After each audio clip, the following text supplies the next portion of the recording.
मैं अपने ससुराल का इज्जत करती हूँ तो तुम क्यों नहीं। नीता और वैभव अपने घर लौटकर आते हैं। तब नीता की सास किचन में काम कर रही होती है। बाहर हॉल में बैठते हुए सावित्री जी कहती हैं, अरे बेटा, ससुराल गए थे, सब अच्छे से हो गया। शादी की बात इतनों दिन से चल रही थी, आखिरकार इतने दिनों में ही हो ही गई। चलो, नीता के भाई की शादी तो हो गई, कम से कम अच्छी लड़की तो मिल गई।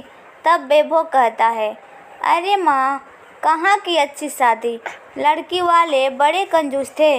विदाई समय सबको 100 रुपया पकड़ा दिए थे।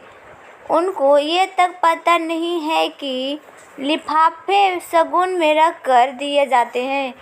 कितने छोटे घर से नीता की भाभी आई हैं कि कुछ पूछो नहीं।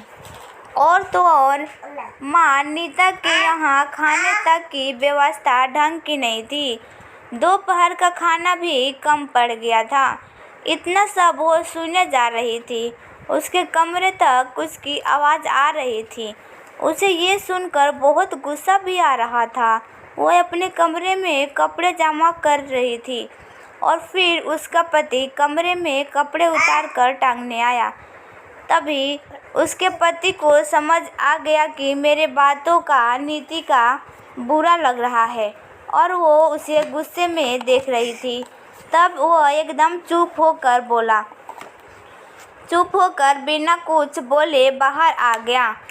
थोड़ी देर बाद उसकी बहन रीना आती है। तब माँ से पूछती है, माँ, भैया भाभी आ गए क्या? वो लोग तो भाभी के यहाँ शादी में गए थे। वहाँ की शादी कैसी रही? क्या मिला ससुराल से भैया को? आखिर वो अपने साले की शादी में गए थे, वहाँ तो उनकी बहुत खरीदारी हुई होगी। अरे भैया बताओ ना, क्या मिला है वहाँ से? तभी उसकी माँ गिफ्ट का थैला खोलते हुए देखती है। उसके लिए साड़ी और बेटे के लिए सूट का कपड़ा और मिठाई का डिब्बा है।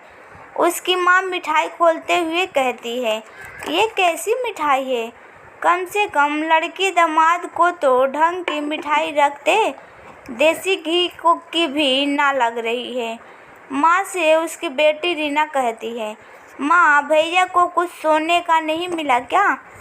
तब उसकी माँ कहती है, अरे रीना, कहाँ से उम्मीद लगा रही है? जब तेरे भैया की शादी में कुछ ढंग का नहीं मिला तो अब क्या मिलेगा, वो भी साले की शादी में? माँ भी बेटे रीना की बताते लगी, अरे तेरे भैया की ससुराल जैसे ही उनके साले के ससुराल वाले भी कंजूस है। इतना सुनते ही फिर नीता ने माँ को फ़ोन करते हुए कहती है, माँ, तुम मेरी भाभी का बहुत ध्यान रखना और उसकी साड़ी मुझे मत दे देना जैसे मेरी सास ननद को दे देती है। यहाँ तो खान पान के बारे में और शगुन के बारे में भी बहुत कुछ सब बोल रहे थे। भैया भाभी के बारे में न जाने लोग क्या क्या बात कर रहे हैं कि भैया के इतनी लेट शादी क्यों हुई। पर क्या हुआ, अगर शादी देर से हुई तो मेरी भाभी तो बड़ी सुंदर है। उसे वो जेवर मायके से मिली है, वो सब भी पहनने दे देना। मेरे यहाँ तो मेरे जेवर सब ननद जी को दे दिए गए हैं। मैं तो शौक से पहन ही नहीं पाई। सब भाभी के कम पैसे को देख रहे हैं। उनके यहाँ से 100 रुपया मिला है, वो बिना लिफाफे के। ये सब देखा जा रहा है। माँ जी से जो कहना है कहे। कम से कम मेरी नंदोई जैसा नहीं है, वो बिल्कुल भी अच्छे नहीं है। दिखाते पैसे का महत्वपूर्ण नहीं होता। यहाँ तो भैया की शादी लेट हुई, उसके लिए भी बातें हो रही है। माँ, अगर भैया मंगली ना होते तो शादी जल्दी हो जाती। मेरे भैया आखिर स्मार्ट जो हैं, वो तो आप कुंडली मिलवाने पर जोर देती थी, इसलिए नहीं तो हम कब की भैया शादी कर चुके होते। खैर माँ, आपने सही किया, शादी में जल्दबाजी नहीं की, नहीं तो मेरी भाभी सुंदर कैसे आती। इस तरह नीता की बातें करते सुन उनका पति भड़क जाता है कि नीता, उसके यहाँ की पूरी पोल पट्टी खोल रही है। उसे ये बिल्कुल बर्दाश्त नहीं होता है तो उसका पति चिल्लाकर कहता है, ये क्या है, तुम इधर की उधर कर रही हो। तब वो कहती है, आप क्या कर रहे थे? जो खुद के बारे में सुनने की बारी आई तो बुरा लग रहा है। मेरे भैया भाभी की जोड़ी बहुत बढ़िया बनी है। यदि आप अपनी ससुराल की इज्जत करते तो मैं क्या बोलती?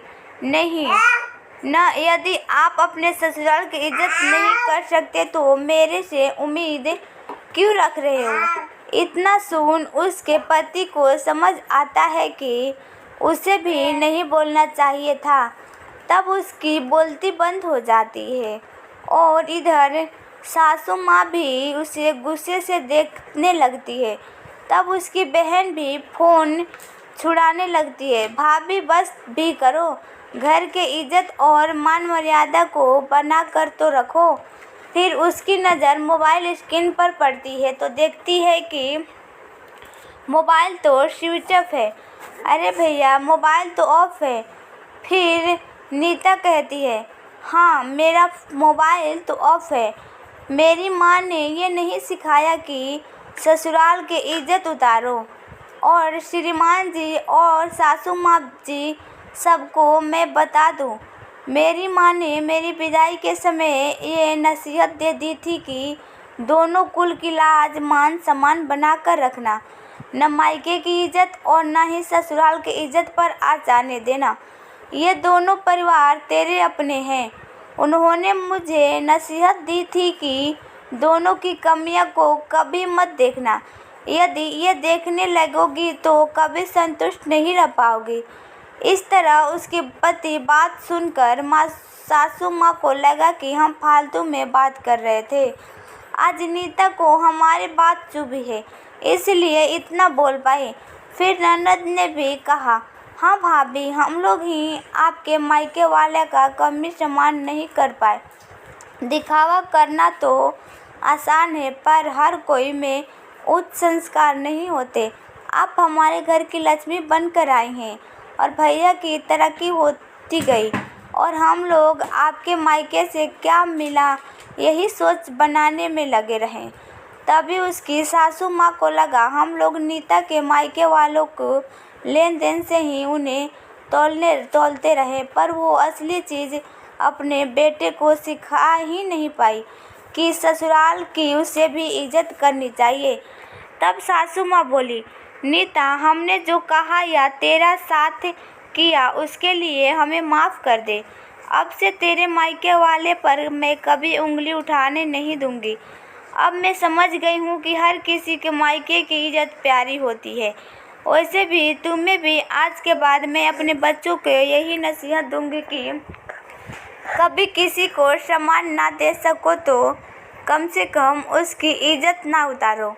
और उन्होंने अपनी बात बेटों को भी समझाई कि बेटा, तू अपने ससुराल में हमेशा कमी ही ना देखा कर, हम में भी कमी हो सकती है।